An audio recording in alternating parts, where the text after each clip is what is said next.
what is it like? Yeah, I agree that Yeah, healthcare is a right, but I yeah. just don't think the government is the company we want to fucking provide it, right? Here's my opinion on. We'll start this fucking show off with my straight up opinion, bro. I believe that there's really a virus. I believe that people at high risk are really dying. I don't believe as many people that they say are dying, at least not from it. I believe that it's a pretty weak ass virus from everything I've read. But what I don't like is the fact that how quick everybody gave up their fucking rights because they were scared. If Yeah, you're just scared, laid over. stay at home, isolate. I fully support you to do it. If you're high risk or live with someone who's high risk, stay home and take all the precautions you can. I agree with it. But just because you're scared doesn't mean the economy has to be trashed and the people like me that were living paycheck to paycheck have to not be able to feed our fucking kids from being laid off. It You're is. just because you're scared and you have fear of something doesn't mean I have to. I know. I thought my job would stay strong, but I work in people's trucks, so they didn't want us coming in and being in their trucks, Which is so stupid. that so they would stay safe. So I thought I was safe, man, but Here's the it thing. still ended up getting me out of I'm work the almost. industry as evil is, right? Evil's a porter, and I'm a maintenance man, pretty much. I do make readies at apartments. Fair enough. Empty apartments. Yeah. Nobody is in. He still gets to work, and my ass gets laid off. Why? Why? Well, I think my job is well because it's a weird thing like with the apartment industry is that with like even if you being inside the apartment, it's still essential, I guess, because it has to do with people's personal deal. It's like things that can't not be shut down or whatever. And like with me, Down. I'm part of it by tech. I was thinking that too. I was like, when this shit happened with my coworkers and all them, they're like Cody was. They go in the apartments and do all that. I was like, well, I'm lower on the list, so they're probably gonna tell me to kick rocks. But being Right. on the property, I'm still an essential because it's gonna look like shit. And so it's just it goes. It's a hand in hand. Where I got to hold on to the coattail of it I through guess what this. made me mad is the I'm still fact a that I necessity. would do actual maintenance work. I didn't do work orders. I wasn't that high up in it yet. I Yeah. was doing empty apartments, fixing everything, getting ready for them to move in. There was nobody in the apartment. And the last part of my job is to disinfect everything. You Yeah. kind of need me, motherfucker. See, Right. see, that's how it's been for me. I've been carrying a can of Lysol. If I hop in a truck, spray the bitch down. When I leave it, spray it down too. It ain't nothing if I gotta buy a can of Lysol every day. I As made long my as I can find one, bro. I'd You rather know, do that than work, not motherfucker work. preach, bro. You know, I mean, there's a million things that kill this shit, bro. You know, Yeah. I'm just saying that's my personal thoughts on what's going on. The damage that's been done to the economy in the last months is going to take years to repair, much after this virus is done and over. You just And don't I don't want to take a know. shot from Bill Gates. You don't trust that. That boy's gonna put an iPod inside of you. You know what I'm saying? I ain't 17, trusting that fool for no vaccine. Hell no. 17.7 Here, take million this. Americans Take this. lost Yeah, trust me. Yeah, I was like, yeah, okay. 17, 17.7 million Americans lost their job in 3 weeks. That's unheard of. And, 5.5 million a week. and yo, that's not even including people like me, because check it out. I'm subcontract, which newly allows for me to file for the unemployment. Yeah. But I'm trying to buy a house, dude. I have been for like the past 4 months. I'm good, but I can't apply for unemployment since I'm not working because that'll fuck up the loan. And on top of that, good luck getting through the fucking unemployment. I've been trying for weeks. Yeah. See, I haven't even Like, dealt with that battle yet. phone's always busy. Government at work for you guys, you know? Yeah, yeah. There ain't no Yeah, reason to slow us down this hardcore. Like, It's, yeah. we got to get going. You guys are in a bigger state, Texas. In Arizona, we didn't have that much of an issue. We yeah. barely shut down, We and don't either. I Oh, got lucky because fucking I feed and gas truckers. I'm yeah. essentially, Yeah, you know, you keep America trucking. And I get that, bro. And I'm not saying we should bring back huge gatherings of people automatically. I get that, you know? Yeah, Yeah, yeah. don't throw 500-person concerts. Fine. I'm cool with that. Even as a musician, I'm cool with not having some concerts for like 6 months. Fine. Let me go back to work, bitch. right? Right. I Could just you want to be, imagine, dude, how quick tech would sell out at 250 people? but I will say this when this shit, man, it's going to be Project X style concerts in this motherfucker, bro. Yeah. We wild out, bro. It's in backyard parties, dude. Like, it's gonna be on. Come to the next Preacher Click show because we wild, bro. Yeah. I might bring track back. There might actually be some severed heads. Set a fire, motherfuckers. Yeah. We burning the building down, bro. This game over. I agree, man. We got to. So before we had some, He'll come to our fucking concerts before. He's been there. You know? That's how he got my. You know? Sleeping out back at Tomcats for till 4 a.m. when I felt like I could drive home. And another thing is our venues that we're used to here may not make it. No, Tomcats, dude. They're death bed, bro. So is Rail Club. You know. I mean, I guess they got time to fix that dip in the stage, right? They're not going to. I know. And Rail Club, I'm just gonna fall off the stage again. I mean, break my fucking toe. Dude, the first time I've been back was ICP, and it was so packed. Like, my wife, she left. She came in for like 5 minutes. We went out back to smoke, and she was like, "I'm done." I had to walk her all the way back through everybody. You mean you had to wait in line to go smoke? Yeah. Oh, that was the worst. They had us all barred in there so ICP could unload. And they had banditos working security that we were butting heads with, bro. And I come from a biker background. My dad's a biker. You know, I fuck with the banditos. But I also know you're not gonna push me around, motherfucker. No, nobody was trying to take that night either. It's a wrong crowd for you to pull that shit with, bro. Yeah. You know, like, Beat the fuck up in the parking lot. Yeah, we don't take kindly be there tap around y'all. You know. I just want to interject in here as Evil sits there quietly and stuff with the black background. He just reminded me of like when they're talking to the killer and like one of the documentaries and stuff. That's right. Yeah. Oh shit. Oh, I thought you froze again, Mike. I was like, God damn it. So I was waiting for people to respond. I was like, damn, my joke dropped bad right there. It's like jump rope, waiting to jump in because the lag, you know what I'm saying? Like, so I'm just listening. Marinate. The way he got his camera set up and the way he's sitting, you know, it looks like we're talking to him in jail. Joe Exotic ass motherfucker. Well, it's this fucking little laptop I bought. I literally have never used Skype before, so I typed it in. It was already on there, so it came straight on. Luckily, because my other laptop, I got it covered up with the tape. I don't trust the lizards, you know what I'm saying? Listening to my shit. Yeah. Right. When we did the last interview with you, were we on Skype? No, we were on Google Hangouts. We were on what? Google Hangouts. Okay, I was about to say, because I don't remember going through this shit to get on that with you. So. Yeah, that one's a little easier. We were also on a laptop and in the same building. This one looks better. The other one looked kind of, I don't know. Yeah. And also, it was just us and Mike talking that night. So, I mean, we didn't have the several different screens and shit. So, right. This one works out. Zoom's pretty dope, too. Like, yeah, but I heard about security breaches with Zoom and shit. Yeah, and that shit's weird. I have, yeah. Like some old dude, like these kids were doing like their school stuff for their teachers. Yeah. And some like old dude humping a baby came on the damn thing. Like, yeah, dude. Like they heard a baby crying and the kids just assumed it was the teacher's baby and the screen went black and then all of a sudden it came on and it was a guy doing bad things to an infant. It's fucked up. The kids were like 17, 18. That's the other problem. They just shut schools down until at least the end of this school year. So they're just, with security breaches like that, they are begging for people to do that shit. I agree. People are going to disrupt it as much as they can because, seriously, we are in a position of power now. The government's like at a loss. They don't know what to do right now. Well, they can fuck off is what they can do. Yeah. I mean, get buried in a shallow grave. Look, I'm on my boogalation shit. We boogaloo out, bro. I don't give a fuck.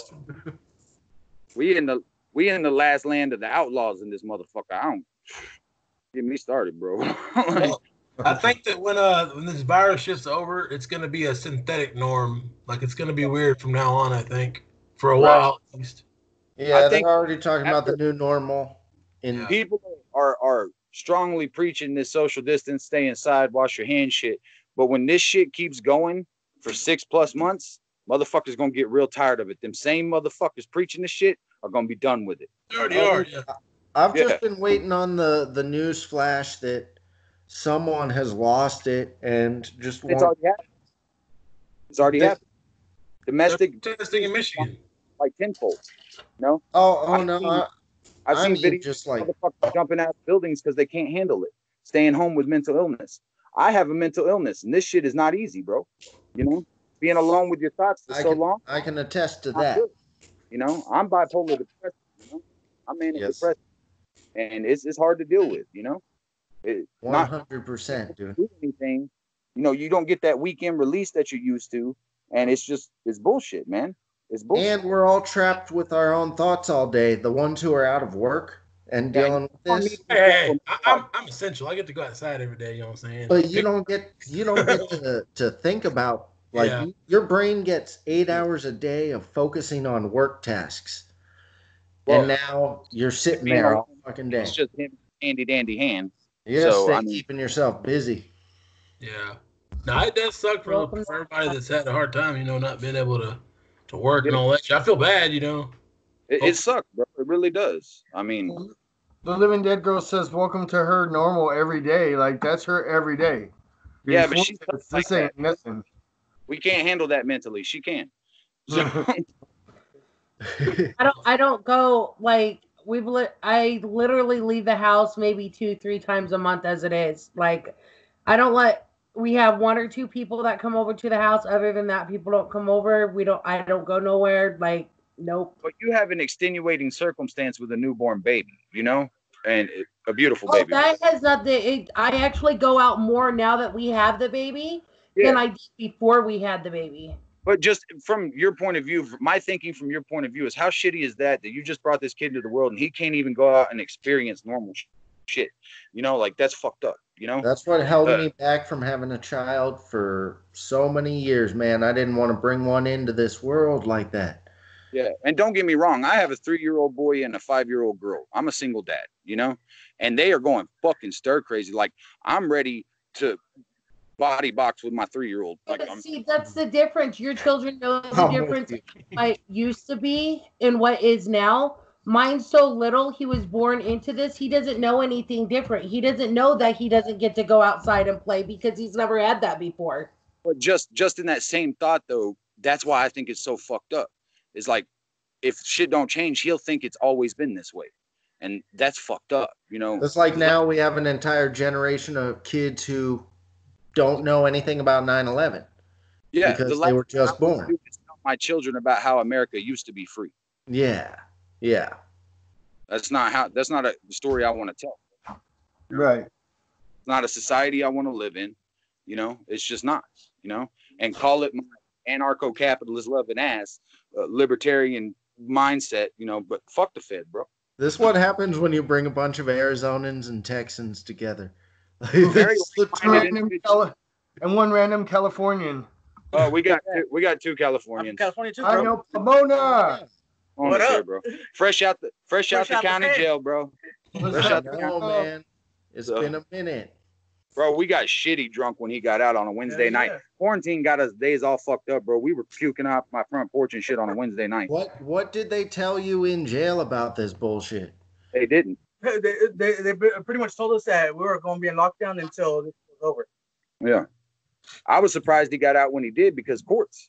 But he said they did a video conference, I guess, kind of how we are. Yeah. And he got out. You know? So I drove my ass way down there to pick his ass up. You know? I'm wondering, dude, I got a speeding ticket like 3 weeks ago. They're not going to fuck with that shit right now. In Clyde. And I'm fighting it because they said I did 99. I was in cruise control at 83, dude. But I had a 9 and some fucking dabs in the trunk. So I wasn't trying to fight him right then. Because that's a whole new charge having that and that with you, you know? Yeah. That's some fucked up. You don't want that, bro. No, but that's where I was in that moment. Like, I was ready. Arizona, bro. I was out working in Midland, and I thought I'd have to fucking come back and fight my family out of Fort Worth, dude. Hey, in Texas, they don't fuck around with the concentrates. You know, That's a whole different charge to them. They charge it as a controlled substance. They're You know, fucked, it's not dude. a weed charge. It's a felony off top. You know.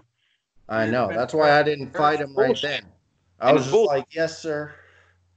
Dude, Arizona sucks because they hit you for what is it? Internal possession plus possession, and for everything you have weed wise, papers, pipe, whatever, another felony, another felony, another felony. They'll weigh it all together. Yeah, they do. Some of it. Yeah, like they charge. Like if you get caught with papers and you don't have rolling tobacco, they can charge you with possession. It's the same just thing here. having papers, nothing else. Yeah, Actually, same we, thing here in Texas. Well, they give us a paraphernalia ticket, but still, it's bullshit. Like, bitch, I can have one of the fucking papers on me. Go fuck yourself. Nigga, I had less than a gram. Yeah. I mean, he literally just sat in jail for over a month for having less than a gram on him, bro. 3 months, bro. Well, I'm not counting the evading charge. Bro, we were just watching Bong Appetit, and I'm like, how can there be a show like this that probably 50 million Americans watch, and we're still arresting people and locking them up for it? Right. I'm very jealous of that show and all that. Yeah. I get mad and want to fight the guy when I watch it, but I love the show. I've never seen it. Damn, what I would do with the shit they have, you know, like, well, I probably wouldn't do much. I'd fall asleep, but nonetheless. Who's that guy with the red beard on that channel on Vice? Yeah. He's a rapper too. Oh, Action Bronson, bro. I Dude. get told like him a lot. RCX told me I looked like him the other day. I had to look him up. I was like, oh, I do know who that is. Except the fact that he's like 5'5" and I'm 6'4". Yeah, same here. In the face, I don't really see it, but it's because I have a red beard. And I'm fat. You know? Right. People are just astonished by it and think we all look the same. But yo, I do fuck with Action Bronson on a rap tip. I fuck with him for real. I fuck with him in the cooking tip, bro. Yeah. And his show, Ancient Aliens, where they sit around and get high and watch old episodes of Ancient Aliens, bro. That's the best. Who is it? Prozac's doing an alien show, right? Or Ghosts? Just to go. Mike, do you have questions for us, bro? Yeah, basically. I'm just sitting back like, okay, let them ramble. I'm usually the one rambling. Okay, let's So, talk about political views for an hour. so we let Creature Clique do what Creature Clique wants to do. Hey, you motherfuckers don't answer questions, remember? We don't answer questions, yeah. Question. You're a lawyer, bro. No questions. All right. All right. So, we were trying to talk about what you had going on before the coronavirus hit. Yeah. Let's do that again without the coronavirus, and then we'll jump to some other things. I think when they lift this shit and give us some relaxed mandates, that we'll try to do a re-release and maybe another in-store. And shit, maybe throw a couple extra songs out. You know, we do have some shit coming. I would like to do some shameless self-promotion real quick. This will be the first time we've told anybody about this. We have a song coming out. It's off the next album, Call of the Void. It is a Shy One beat. Shout out to my boy.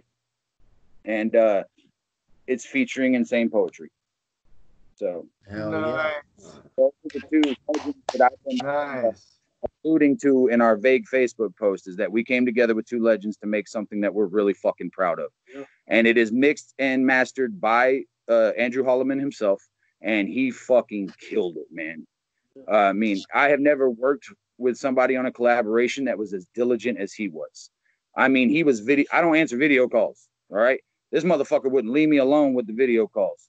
So I kept answering, but he just wanted to make sure he was on point and perfect. And man, if he wasn't, then you can kill me right now, because he fucking killed it, man. And I am super excited for when this shit comes out, man. So he's a legend. Dude, he's a legend. I've had him on twice. He's also twice. The funny thing about this is excluding Evil, who's I've rode with since 2001, 2002. My biggest mentors in the game was first Shy One. He really showed me how to do the promo into this shit, you know, and just a mentor to me in general. He's a fucking great guy, and he's an amazing artist, and I can't speak highly enough about about my boy, you know. The second one, starting in about 2009, when I first met Insane Poetry, and he's really dropped a lot of fucking knowledge on not just me, but Evil too, you know, and that's one of the few people that's older than fucking Evil. So, I mean, he's been doing this since like 86, man. You got to give him his props and listen to what the fuck he has to say, because it's working, you know? Didn't he DJ for Vanilla Ice, right? I think so. You know, he's done some shit with him on his album. Is that Too Cold or album, something like that? But yeah. I mean, he's done so much. He gave you mad props too, Evil. Like when on this show on the couch, he gave you mad props. Oh, that's during his interview here. Who did? Andrew? Yeah. Yeah. Oh, I had him on. No, I'm just kidding. Well, that's dope, man. Yeah. I'm trying to get him back on again. I've sent him a couple things like Vanilla Ice's country song, like, yo, what's up with your boy? He does come back on. Hit me up, Mike. I'll start an argument with him live. I told Cody I want to do a song with Vanilla Ice, and Cody's like, hell no. I was like, nah, bitch, fuck you. I'll do it. Vanilla Ice is kind of a cool dude from what I can tell. Y'all can piss on that song, but I like it. I'm not even gonna lie. I like it. I love his spin on it. I met Vanilla Ice, and he's actually a really humble dude, and he's real cool. I mean, he's from Dallas. A lot of people don't know that. He is from Dallas. He reps Miami, but he was born here, you know? And I saw him in Gun Barrel City on 4th of July, 2011. He came to an ABK show, and I bumped into him outside, and I was like, aren't you Vanilla Ice? And he was like, yeah. And I was like, oh, okay, cool. You know, but I had to strain all my Go Ninja Go jokes. What's his name? Something Van Winkle, right? Yeah, Robbie Van Winkle. He was born on Halloween. Yeah. But no, he's a cool guy. I'm sure he has a lot of knowledge to drop, but I saw the country song, and it was good. I actually kind of fucked with the dude that he did it with, but it just didn't seem like it was right on point, you know, like it felt like forced, I guess I should say. I'm not talking down on it. It was a decent track. You know? But, I wouldn't see him crossing over into that subgenre, to be honest with you. It's cool that he tried it. Speaking of, while we're speaking of the country, what about Ritz? I was about to say, let's not forget the fucking Ritz song. Who the fuck knew that Ritz could sing fucking country, bro? I love it. He fucking killed it, bro. And I know it was satire, and it was a joke, and it was hilarious. But bro, if he wanted to be a country singer, Ritz could fucking be a country singer, dude. Yeah. The lyrics to that song are hilarious. Well, the first two verses were killer. And then, then you could tell it got jokey towards like the last verse. I mean, the last thing he says is, "No other man can love you like your step cousin can." Yeah. I mean, that was fucking awesome, dude. You know, but I was just surprised. It was really cool. It was cool that quarantine got motherfuckers bored. Artists too, bro. I mean, could you see like a Ritz Boondocks collab? I don't really want to. I'm not a fan of Boondocks. I'm not either. But I mean, Ritz, I don't think he's gonna do this for a long time. You know, he might fuck around with it a little bit, but I think he was just having fun, dude. You know, so I mean, and it was cool to see. It was something. He's not gonna go Kid Rock on us. Yeah, Kid Rock's the only motherfucker to sell out 3 times. Sold out to hip hop, then sold out to rock, and then sold out to country. You know what I mean? Right. That alone is impressive. One album. Yeah, but yeah, all things aside, I'm making fun of these, but these people are successful, and you know, good for them. You know, right. So hell you know, yeah. I will watch a couple Kid Rock songs that I'll still jam to this day. I liked his rock era. I thought it was dope. Yeah, man. I'll fuck with Kid Rock all day. Yeah. I liked Early Morning Stone Pimp album. Yeah, I don't care much for his country shit, but it's whatever, dude. I've heard worse. You know? So, but yeah. More questions. Yeah, let's go for it, man. More questions. Not so much questions. So now, U.S. Circle A affiliated. How do you feel about that? I am actually super stoked about that. I'm the one that pushed it hardcore to Evil. Evil wasn't so much into that old school style of them as I was and my friends were. I mean, he knew about it, and he listened to it and he liked it, you know, but he wasn't hardcore into him like I was. But I explained to him just the affiliation alone would benefit us greatly, you know, and just the fact to have our names in any way affiliated with Big Hoss and Saint Dog is a fucking honor. You know, like back in the day, back when I always call it the two testaments of Juggalo. You got the old school Juggalo, like the first testament, you know what I'm saying, old school original Juggalo era. Then you got the new shit. The first deckers. Well, we were from the very beginning. And from then, like, because I mean, I've never really been into weed and smoking and all that, the whole culture of that. And so, when I got into the Juggalo side, that was always there, the KMK stuff. I literally never went on that side of the fence. So I've never dogged them. I just was never into it. It's like I'll say something now that Cody, I told him before, and I probably get hate on it. Like me, it's kind of like a weird thing where on one end, I'm completely diverse where I listen to, you wouldn't believe what I listen to, but then sometimes there's some things that you would commonly think that I like that I don't. Like, for example, and again, this is not hate. I've never been a fan of like Tech Nine. Like, honestly, I'm not hating this guy. He's completely talented, and everybody's got love for him. It's just what I mean is that there are bands out there that I just never got into. And it sounds weird, right? It's weird. But I'm hating on it. With KMK, that's just one of the things. Do what? There's a gang of music out there. Yeah. Well, here's my outlook on what I listen to. Here's my outlook on what Evil just said. Is the way that I differentiate, and I was telling Tim this earlier, between me and Evil and why we work so well together is Evil is a pure, when it comes to hip hop, he's pure horrorcore. And that's what I love about Evil, man. He's old school, pure horrorcore, and that is just where his heart lies, you know? And I am a horrorcore fucking guy. We all know that, you know? But I grew up a fucking hip hop head, which is why he does more of the storytelling and stuff that draws you in. I'm just going to have punchlines, metaphors, chopping, and all that shit. I'll give you anything you can handle in my PD Pablo voice. Yeah, my shit's like comic book style, or it's real intricate, where I do a lot of story, like, because you have like, I don't know if the real exact terminology is like, say, Busta Rhymes, would he be considered like a bar for bar rhymer, where he don't really tell a story? Well, then you got Biggie Smalls, and then he was a big storyteller. Eazy-E was a big storyteller, and for me, being a nerd that ingrained in horror and all that, it's always that was the most common remedy to my problem of what style would I do in this and that. Horror just meshed perfectly in horrorcore. It was the perfect blending of me being, you know, I'm staring at Freddy Krueger right now, the autograph, you know what I'm saying? Like, that's what I grew up with. So when I was a wrestler back in the late 90s, I said, okay, because was it Brian Pillman? He broke his neck and this and that. And I was like, man, I really don't know if I want to go down that road and get hurt. So I was like, so what's the next best thing I can do? I said, well, how about I try fucking rap? You know what I'm saying? And so it was just a stepping thing to where I was telling Cody, like, my terminologies when I rap and my methods are real locked and logical. Like when I'm about teaching someone how to rhyme, well, he'll come at me and be like, well, they ain't the right terminology. I said, well, this is the terminology I taught myself. I'm a technical when it comes to hip hop, you know? And like, I get on Evil's ass all the time because I cannot read his fucking lyrics. The way he writes it down, I don't understand the shit. Yeah. Don't give me your fucking phone and be like, read that, because I'm like, what the fuck am I looking at? Well, you know, the point as opposed to my shit, I write it in a way that's real easy for just about anyone to understand. Yeah, I have a weird method.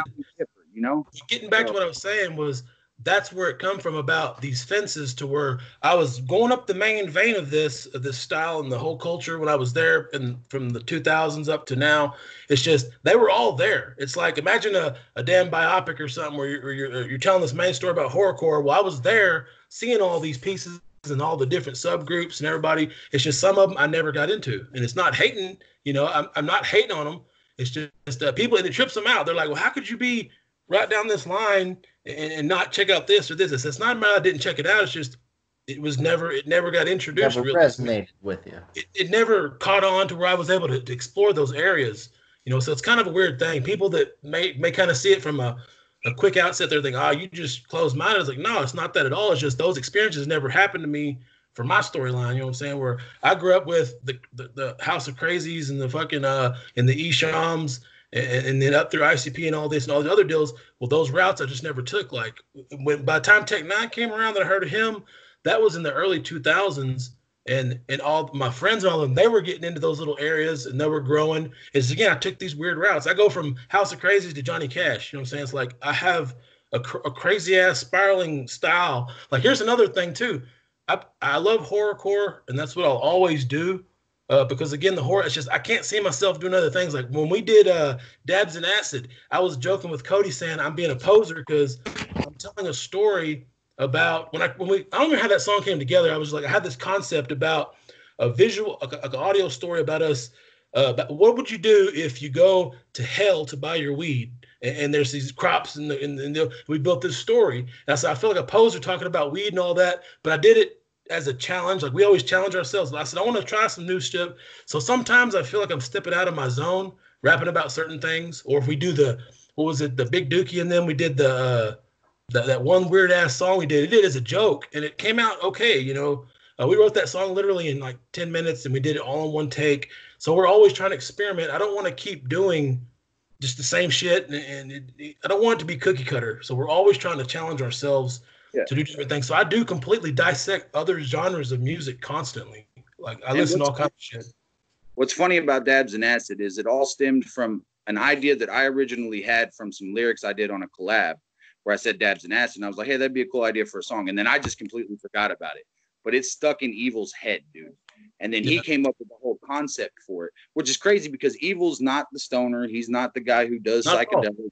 That's me and Gritty all full force, but he's the one who came up with the idea. And of course we were like, fuck yeah, bro, let's do that shit. And then we found this crazy ass beat that we don't normally fuck with. And it was just perfect, and we were like, okay, well, this is either going to hit or miss, we figured it was just going to be a filler track. And we were like, that's fine. You got to have your filler track sometimes, and it turned out to be one of the most fucking popular songs we've ever had. Because that's the one that Mike sent to Big Hoss. And I full force believe that that's the reason he started fucking with us, because it was kind of up his alley, Yeah. And I think that's the reason Saint Dog will like it when he hears it, Yeah. It's because he's like, that's fucking kind of cool, Well, so it was cool that we stepped out of our normal zone to do something pretty dope, So, I mean, I call myself a poser about it, mostly in joking, because I don't rep the life of, hey, I smoke weed, I'm gonna rap about this. I did it from the aspect of, hey, I see a story there that I'm a movie nut. Like everything to me is a movie. I can see things in comic books. So that's how I approach my music. I was like, I see a neat story there. I said, imagine if I could turn this into a short film, it'd be fucking trippy as hell. We joked about so much funny visual shit that if we could ever get the video for it, that's just how we work, The lyrics alone. And one part of it, I say, trash bag asking how this happened, but all I see is a hot dog laughing. Like nonsensical ass shit. I'll tell you what, trash bag never turned into a hot dog when I've been on acid, bro. But it was fun. And to be real, he said, I feel like a poser because I don't do this. Not really. This is horrorcore. None of us are saying, like, I say that jokingly because I mean, it ain't like I'm seriously saying, hey, like I'm Snoop Dogg. I'm trying to rap about this kind of life, and I don't even do that. Like, Jamie Madrox, does he even smoke weed? Someone said that one of them don't even smoke weed, and they made their whole gimmick on that, like the Twisted thing, right? I don't know if I might be wrong, but someone said about one of them don't even really smoke. And so I'm not knocking them, just saying an example where it's just some things I'll see it from a certain angle, and people can either see my angle or they'll read it another way. I'm like, well, it's not like that, To break it all down, though, the music industry is part of the entertainment industry. We're here to entertain. If not, then what the fuck are we doing? So if we have to exaggerate some things, okay. Reach. Well, it's not like it's like me. I'm not literally out there cutting people's heads off and doing the creeper and all this shit and telling these stories. It's literally, I'm no different than Tom Savini. I'm no different than Wes Craven or fucking, those kind of people. That's literally all it is, No, the entire genre would be in prison. And that's the lifelong fucking, the lifespan of horrorcore. We have defended it by saying, if you really think we're out here killing people, how fucking dumb are you? Like, do you think that Jason Voorhees really exists, motherfucker? He's out here killing campers. Shut the fuck up. Yeah. I mean, I'm okay with Jason being real. I mean, stop having sex on his forest, bro. I mean, you're being a dick. So, I mean, that's like coming in his house and fucking on the couch. He's there. Quit going there. Yeah. But I hope I answered your question, Mike, whatever it was. So, We got it. I have a certain short questions bring up synopsis. certain stories, man. You know, and Dabs and Acid is a story I'm really proud of because I didn't expect Evil to come that way. And it was really cool that he stepped out because I've bitched at him for years that just kind of step out of his comfort zone. And at first he was real resistant to it. But once he did, man, he fucking hit it out of the ballpark now. I don't and like talking about sex and stuff like that. That's where that comes from, about him, about being a kind of sex rap, I guess. Like I said, I don't really like rapping about that kind of shit. I said, I'm horror. I just feel weird, you know. I'm like, it just never really appealed to me. Like, again, stuff I say, it's not meant to be disses. Like when I say, oh, if a guy raps about sex, that's an easy rap. Or if someone raps about weed, that's an easy rap. Like, because they like Too Short, he based his whole career on like sex rap. Twisted them and even Can them. Their stuff has heavily been about the weed culture and all this and that. And people say generally those kind of topics are really easy to rap about. You know, I said, imagine doing zombie core. But Zombie core not for doesn't 17 years like KMK did it. Do what? But not for 17 years straight. Yeah, Like, Yes, I don't know anything about the guys. That's why I'm not dogging it gets nobody. hard after a while. It does. Back to what I was saying. Like, say, imagine doing zombie core. That would be literally what that would mean is that your entire gimmick, every album you do, everything you do is nothing but zombie material related. That's hard as fuck. Like horrorcore is a really hard genre to do because without sounding the same shit all the time, like it's really hard. So that's why people don't realize that, bro. You know, like it's how not many easy. ways you kill a motherfucker, bro. You know, It's real. Like I'm kind of a snob. Like I don't mean to be a hater. Like I'm not saying I'm the greatest rapper at all. There's guys that Cody rap circles around me. You know, we all contribute our own little angle at it. But there's tons of rappers out there that do horrorcore and all that. But I'm sorry to say, I'm not saying no names. Some of them are terrible.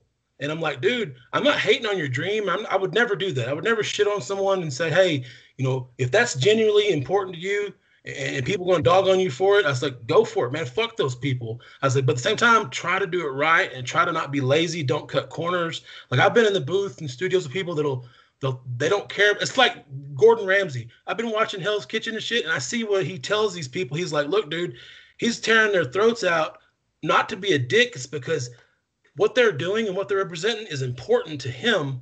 And it's like, if you're going to do it right and have passion for it and give a shit about it. Back to someone gets in a booth and throws this lame ass verse, and they're like, "Okay, that's cool, keep going." I'm like, "Nah, bro, you need to go back and fix that." And it's like, I was like, "That ain't gonna work." I don't do stank. Like I don't put. As far as I know, people can always have their opinion of saying whether I suck or they don't like our music, but I know for sure that I don't let the stank go out. I ain't gonna sit there and throw something out. Have that opinion, but I mean, and that's fine, but they're wrong. So, yeah, we're not going to put out something. I know for sure for me that I'm not going to put out something knowing that I cut corners that I said, fuck One thing that me and Evil's musical relationship has always been built on is if you drop a verse or even a bar and we think it's ass, you fitting to know about it. Yeah, you know, that's why a lot of people get their feelings hurt when they want to collab with us, and we're like, no. Yeah, so we're not being bastards. See, that's the thing, though. People hate on us really badly. Like, y'all may not think that. Like, socially, people don't like us. And I'm like, dude, we're cool as fuck to everybody. Like, Cody talks shit. He'll throw a jab or a rib, and he plays around. But Cody's a good dude, you know what I'm saying? Like, the people don't understand it, and so they immediately think, oh, they're fucking assholes. Look at Isham. People dog that dude and talk so much shit. When we met Isham, he was cool as fuck. Like, he was, to me, from what I've seen, he was a cool ass dude. It's just sometimes their reputations precede them, and that's how we get, like, people hate on us. I'm like, dude, you don't even know us, but we get shit on. And, like, we don't count. Like, I'm like, dude. Like me because I will flat out tell you how it is. Yeah, it's not being a dick to people. It's just we don't hold back. It's like, dude, we're going to be real with you. I'm not going to sit there and rub your ass and geek you up. Like, but it's just horrorcore is a hard-ass niche piece of this industry to do, and people don't like hearing the truth. Like, I mean, we're not the greatest. There's rappers out there that wrap circles around us probably and do whatever, but we believe, like, we've had beef with people getting hurt about us saying, oh, we run this Texas horrorcore shit. Mostly it's just we do locker room shit. We're just talking shit, you know, playing around, but people take it to heart and they get serious. I'm like, dude, we're just talking shit. I said, but also there isn't a lot of good horrorcore coming out of Texas. I was like, because we take it seriously. So we are bold enough to say, we're saying you suck or step it up. Or we're being like Gordon Ramsay, like, hey, man, if you're going to rep this shit, try to do it right, you know? And there's, again, tons of different veins of horrorcore, you know, but yeah. Evil's being, I'm the one who said all that shit, and I fucking meant it. I'll give y'all props for that. But the thing is like he's beating around the bush here, and I'll put what he wants to say. I'll be the one to say it. Horrorcore is a genre. If, like, say, a hip hop head were to come into it, never heard it before, he's gonna look through it, start randomly, and 99% of the shit he finds is gonna be ass. And he has to sift through it to find the diamond in the rough, bro. And that's where we have a problem with. They have polluted our genre so much in the past 20 years that people are turned off because they hear somebody who's using elementary ass rhymes. And not. We had a comment on our first song put on YouTube, and the guy said, and I quote, "Wow, nice to hear lyricism in horrorcore again." Yeah, that's what's up. Said. So yeah. I when I decided to do horrorcore instead of regular hip hop, I said, but I'm gonna bring the regular hip hop elements into it. I'm gonna make this shit good. Yeah, because I'm kind of the weirdo. Like I've never ever, for the record, I've never ever. I'm a juggalo and I'm a rapper, but I'm not a juggalo rapper, and I'll never go that angle. I'll never try to get that cheap pop that a lot of underground kids do. And I understand they're young and they may not understand, so they go for the cheap pop by trying to tug on those coattails of people to get a cheap pop from them. We've always tried to stand on our own, and I'm like, look, dude, I come with some weird shit. Like I rap off the wall kind of stuff, but then I'll try to do some serious shit. And Cody's real lyrical. Like you can tell the difference between us, but we kind of gel kind of well. And Cody B, he's a fucking weirdo, but he brings his. It's a perfect mesh. I'm not convinced that Cody doesn't stalk bitches in his free time. Do what? I'm not convinced that Cody don't stalk bitches in his free time. Cody probably legit a weirdo, but nah, we all each are completely different. Like, but we mesh.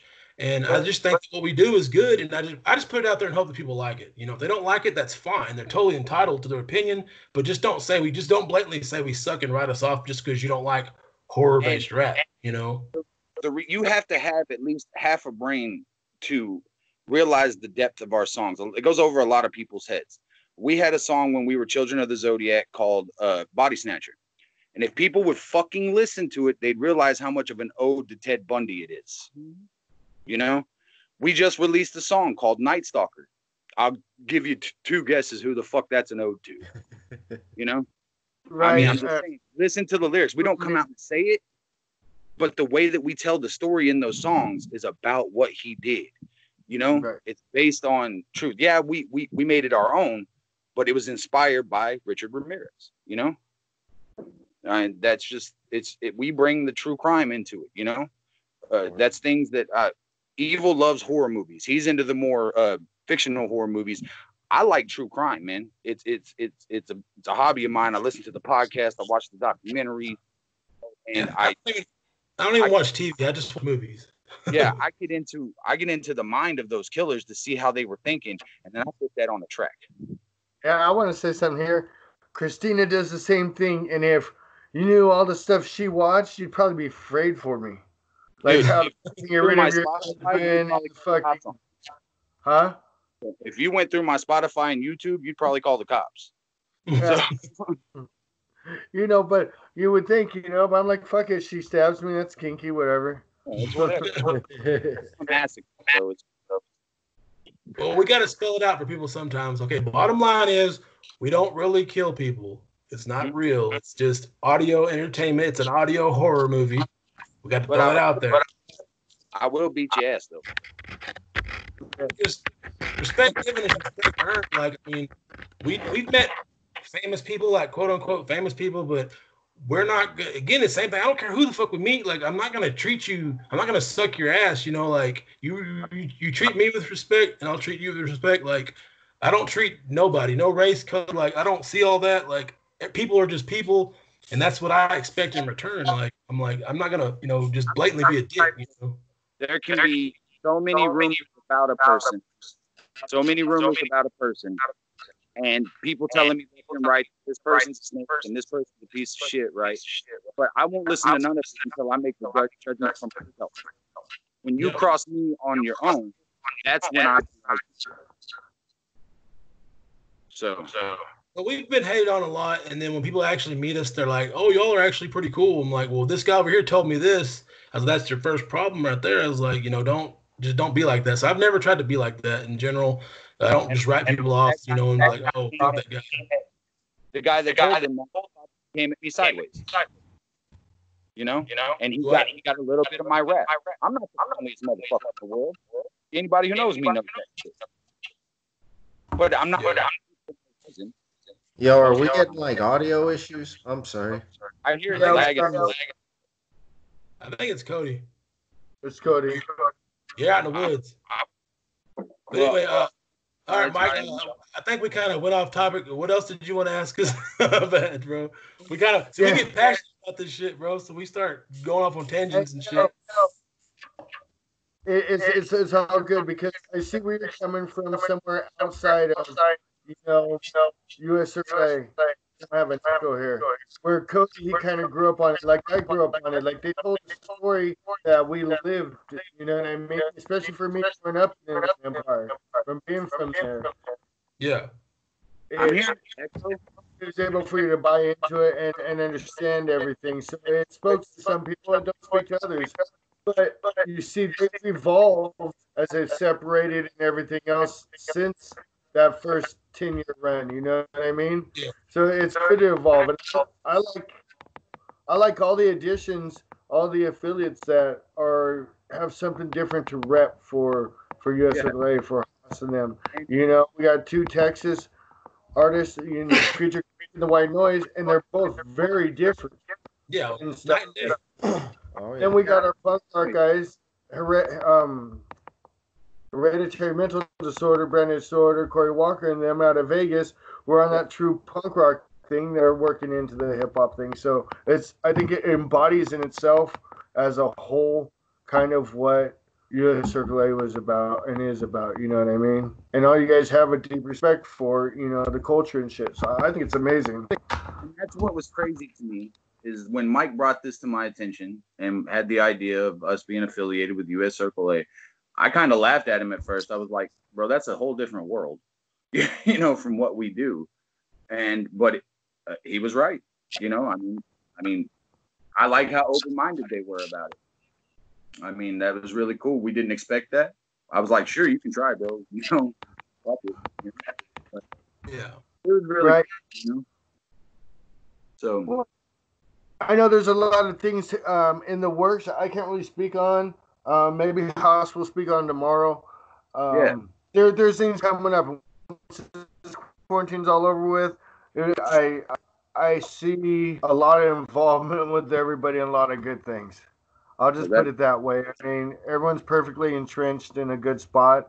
Everybody's in a vital state, for music. So I don't see how nothing is not going to work out right. You know what I mean? But like I told man, we're honored and looking forward to working with them. So. Absolutely. I know he feels the same. Like right now it's kind of, slow, but there's a lot of things in the works, a lot of footwork. That's something I'm learning more is how much small footwork you have to put into a lot of stuff, with your promotion, everything, getting everything in place, everybody on the same page. But for me, it's eye-opening and it's great because, fuck. I'm just a fan and I get to hang out with you motherfuckers and everybody else. And, love and respect is amazing. I mean, shit. So I always got to shout out everybody, especially my big bro Haas, man. Well, that's one thing people don't take into account about independent artists of any kind is how much work actually goes into being an artist, It's not just, me sit down, write something, put it out there, that mentality gets you nowhere. It takes money to make in this game. And just to drop an album for us, drop like a 6-track album, that's damn near $100 a track. See, right now I have my album, my solo album. It's gonna cost me $16. From who I talked to, it's gonna cost me like $1,800 just to get it fucking sealed up. And it's been sitting there for a minute, so I got to get the fucking money for that. So it's not cheap, We don't just record on the laptop and just put it on fucking SoundCloud, it's not easy, So that's what makes it hard to get your material out there, especially with the virus. There's always factors that fuck up shit. But yeah, I got a almost $2,000 album sitting right now that I can't even fucking get out. So because then you have to get it mastered, and then you have to work on the promo, which is legwork on your own. Yep, that's just alone. That's mastering alone. Then that's that whole other ballpark. Once it's done, like, well, now what do I do with it? So most artists have to pay for graphics and stuff. Luckily, we don't because Evil handles that.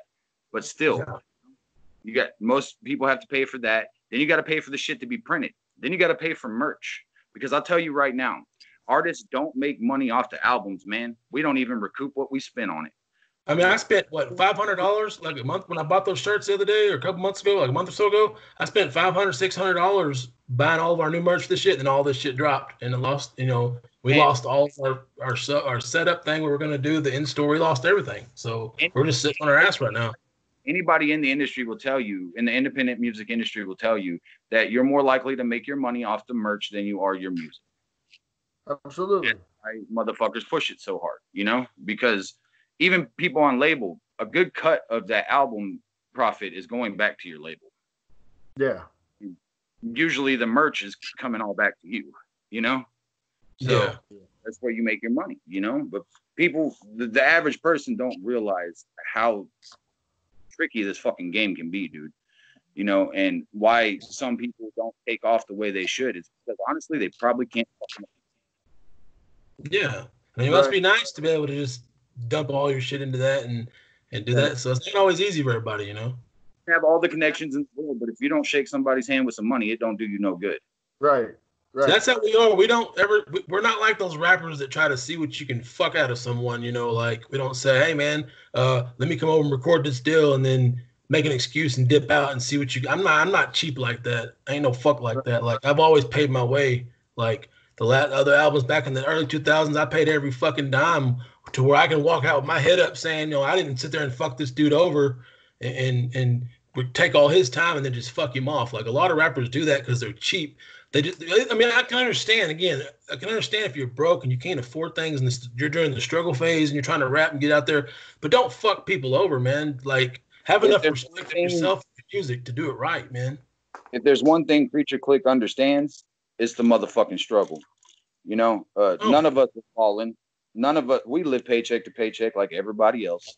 And, you know, when we got into this genre of music and we said, okay, we're going to do horrorcore, you know, we knew that there was no getting famous.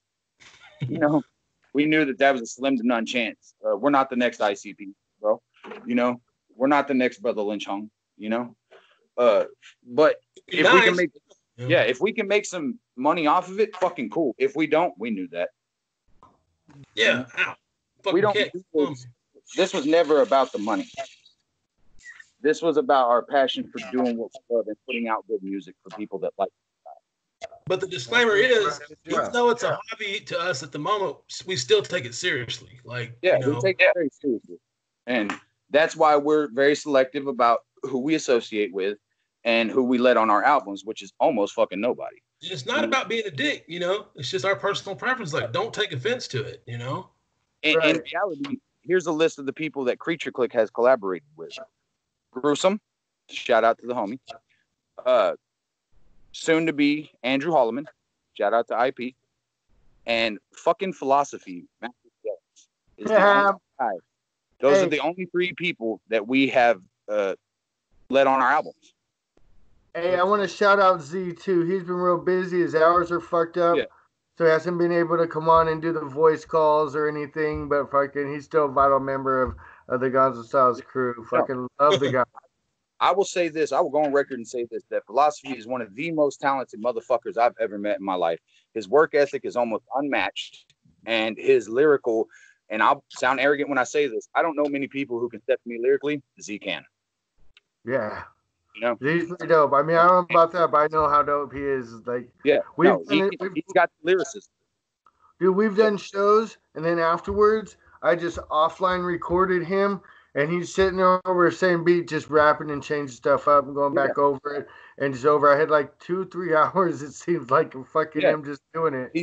He's a mastermind, man, and he's got it, you know. And that hot sauce. Yeah, he's an amazing dude, and he's been messaging me because he's on our new album, and he just wants to hear it. And I'm like, dude, you have to wait, dude. You know, but it came out really good. Costume, 3 bottles of Heathen hot sauce. No, he's a very talented individual, and I enjoy working with him. I If think you send me his address, I'll send him a CD. my style, evil aside here, my style and his style mesh very fucking well, because we're very similar in how we rap. And when you throw in evil, because evil meshes so well with me, obviously he also meshes well with C, in a contrasting kind of way. So we enjoy working with him a lot, and you will see him on future Creature Clique albums, I promise. That's what's up. Hell yeah. That is my homie, and I respect him musically and as an individual. So definitely more stuff going to come from me and him on my solo shit. Him and Creature Clique. There's a lot of stuff. Right. So, and then before, because it's getting a little late, we're about at the hour mark here. But before we get out of here, I just gotta tell you, fuck your Whataburger. Fuck In-N-Out and fuck you. Fuck your Whataburger. You. Fuck your boy jizz sauce burger. I'm neutral, but I hate In-N-Out's fries. The fries are bunk, bro. But the burgers are good. The burgers are fries are wild as fuck, bro. I'm gonna extend an olive branch here. I'm gonna extend an olive branch here and say, can we all just agree on fuck Burger King and McDonald's? Yeah, we can agree. Burger King is trash. But I will not be truce with Brett as is. All right, hey, and also, but if I make a truce on that, then I mean our friendship is based off that hatred of each other's restaurants. So, but shout out to Brett. He's one of the funniest motherfuckers I've ever met, and I love him.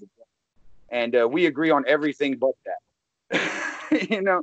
And I exposed him the other day because he keeps paying me to bring him Whataburger in an outlet, and he stole my taquito out of my hand, and I don't care what Mike thinks about it, and I will not be. Taquitos can't be fucked with. In-N-Out can't fuck with those taquitos. I will not be disrespected, and he needs to be exposed for those heinous activities, and it's just not okay.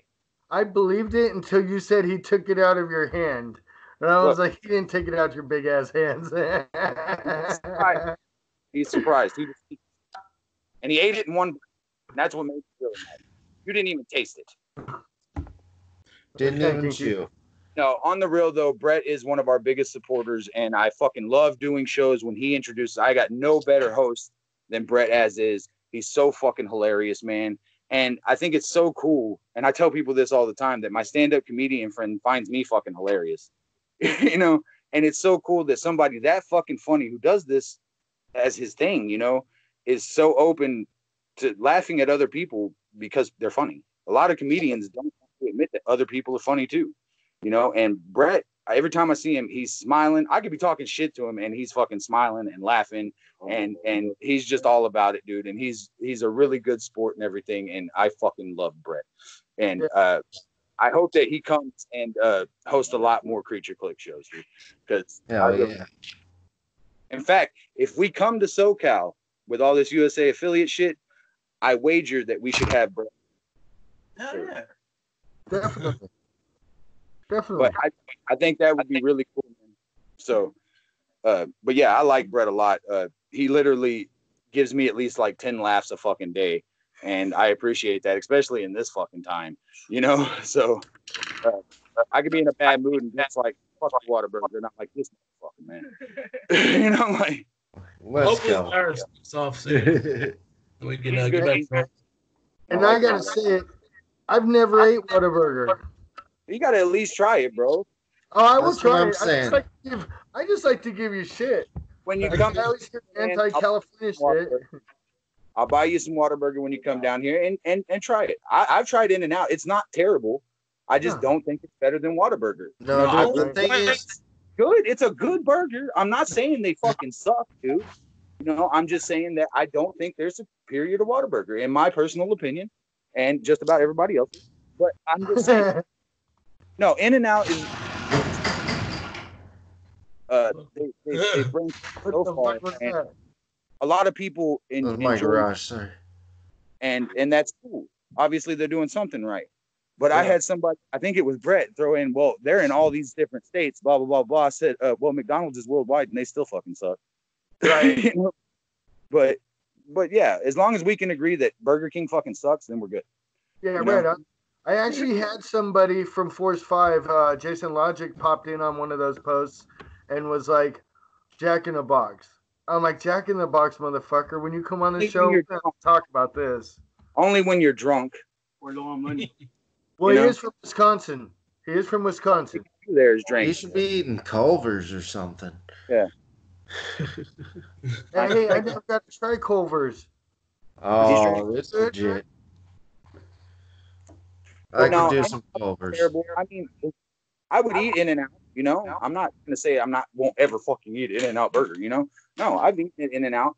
To be dead honest with you, they have such a limited menu. And that's what fucks me, you know? But they're Whataburger cheap. has a lot of different stuff, you know? And I know that doesn't go burger to burger, you know? But as an establishment to another establishment, I feel like In-N-Out could up their menu a bit, man. I know there's animal style and all that shit, but why does it have to be so difficult? Why do you have to have a secret menu, bro? I just want to see the fucking menu. Like, Hey. First of all, I order animal style. I don't really know what you're doing back there, and that kind of with me.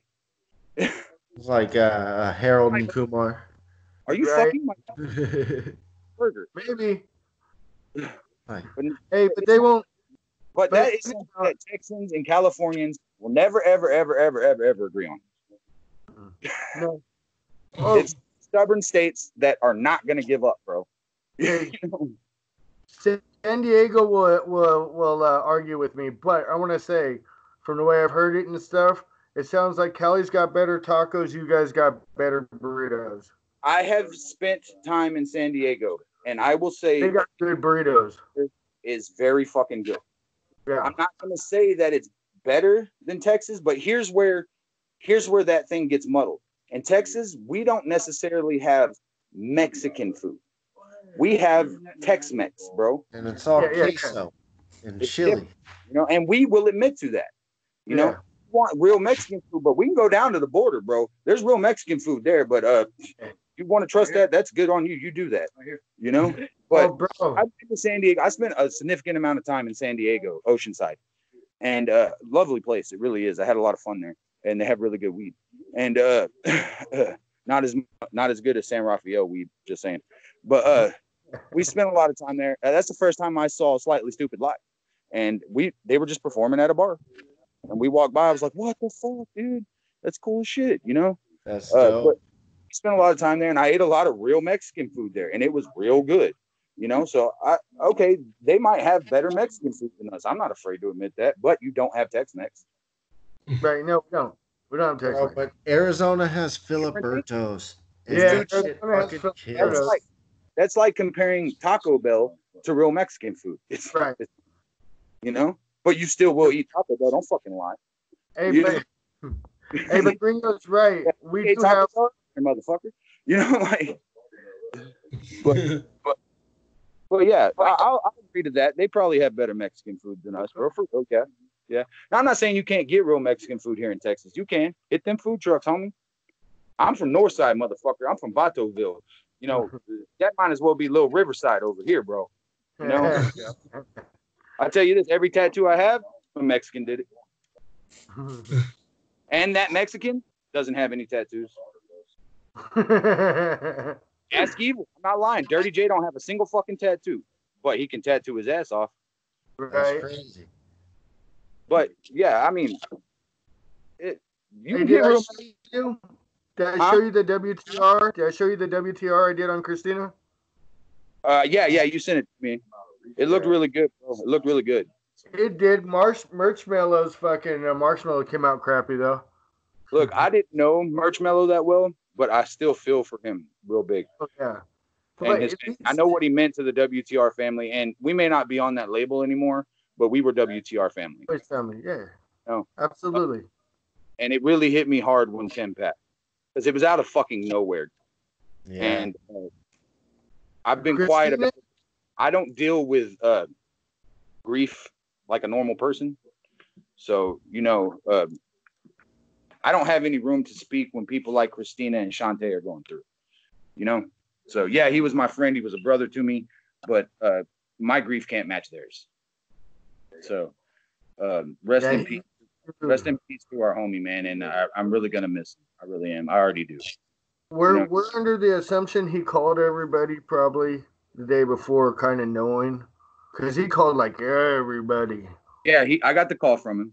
Yeah, you know? So I think, message, but nonetheless, you know, yeah, he didn't allude to anything being wrong. No, but it's a somber kind of message, you know. So, but I never go back to work. Yeah, I never would have thought, you know, like I was in disbelief, you know. That's why I called you. You were like the first person I called. Like, Mike, what the fuck? Right. You know, like, tell me this is some stupid misunderstanding, you know, because he was fine. I mean, he was hurt, but he was fine. He wasn't going to die, you know? Yeah. And that really fucked with me. I thought it was a bad joke. I was like, that's not funny, you know? Right. But, yeah, so rest in peace to him. And, you know, now we just got to keep pushing and do what Tim would have wanted us to do. So, and I think we do a good job at that on all aspects. That's where I found my niche. Yeah. As a Tim. Tim found my niche for me. You know, he hit up, because I expressed interest in doing stuff like this, and he hit up Jeremiah, DJ Snickers, and got me in all of this. Like, Tim was pivotal in all the stuff that we do ourselves. And the fact that I take risks now and I actually try and deal and do the things that, you know, I do, trying to work with, you know, you guys and everybody. Just, that's all Tim, man. Fucking rest in peace, brother. Do we have anything else, gentlemen? Well, just be on the lookout. Hopefully the end of this year, we'll be putting out something much different from what we just dropped. It's going to be real gritty, real grimy, and real horrorcore. And it's going to be called The Call of the Void. And it's going to be something else. Excellent. So. And it's going to be dope, man. And the new one you just dropped, what's that called again? It's going to be called The Call of the Void. No, Razor Blade Savers is the one we tried to. Razor Blade Savers, that's Pirates hated on us. yeah. I'm gonna have to get at you for a copy of that. Well, if you go online, there's a link that we've been posting that if you order it there, it'll mail it directly to you. Send it to you. Yeah, if you on there you can at least get the album, but for the shirts and stuff, you can just hit me up and I'll have to mail them out myself. But it's just a matter about getting to the post office with the virus and all that bullshit. So. They are available right now. It's just right now it's kind of limited. But the CDs, all the CDs you can get now, then they'll mail them straight to you. Solid CD. And I'll be the first to tell you that I did a diss track to Antonio Suave, and I don't regret it. Did you? Well, The funny thing about that, I was actually kind of wondering if Dabs and Acid is a jab at mushrooms and Molly. Who did mushrooms and Molly? Oh no! Dabs and Acid and Nigro. Oh no, we actually recorded Dabs and Acid much before they put that out. Okay. Yeah. All right, but yeah. No, what I was saying about the Antonio disc was meant as them jabbing back and forth, playing around while we were on FFR, and then now that we left, people that see that they're gonna be like, "Are y'all just talking shit?" They won't get that. That's what's funny is that it was a mutual thing. But we both left, or we left, whatever. So now when they hear it, an outside person, they'll be like, if they know that, oh, that's just roasting that dude, you know, what the fuck? I kept it clean. I didn't throw any low blows. I didn't go for his throat. It was just something for us to play around. And it was just, we thought it would be funny. And I fully expect Antonio to fire back. And if he doesn't, I'm going to put another one. Yeah, I mean, he went off on Nasty Nutty, so. Yeah, let's not talk about that. But Antonio, and that's what kind of sparked with me and him, because I've been asking for years somebody to do somebody. I just want to do a diss track. I'm a hip hop. And Antonio was like, I was like, okay, bet. Yeah, I hope it turned out well, man. I can't wait to hear it. I think it was pretty good album, man. Yeah, we'll get you the link, man. Just go on, if you go on the Creature Clip page, you can see the link on there. I'll try to repost it. Yeah. Word. Yeah. Be on the lookout for the Void later this year. We both got some solo shit coming out. He's working on his. I'm working on my Manic Depression Manifesto. Mike, you were a big influence to pushing towards that. And I'll also be putting out a project 8 days called Two Trailers Down. It's some country rap ass shit, and it's gonna be fun. Yeah, I want to check that out too. I've been waiting for that one. We've already been writing stuff. You know, it's definitely straight out the trailer park, though. Good shit. It's gonna be interesting, you and the type of music he does. You know, Yeah. 'Cause he's got his own avenue. Yeah, he definitely does. That's why I like working with Mayday. It takes me out of my comfort zone. Right. Fair enough. I think we are coming to a close, gentlemen. I right. think we Let's lost. let everybody on. I think we lost Evil already. Yeah. Oh, he's just doing the creature click face. We appreciate you having us on, man. We always love kicking it with you, and we'll see you next time, bro. Absolutely, because when you drop that say it again. Manic Depressant Manifesto. When you drop that, you got to come on the other show. Definitely, and I'll open up in a way that people don't normally see.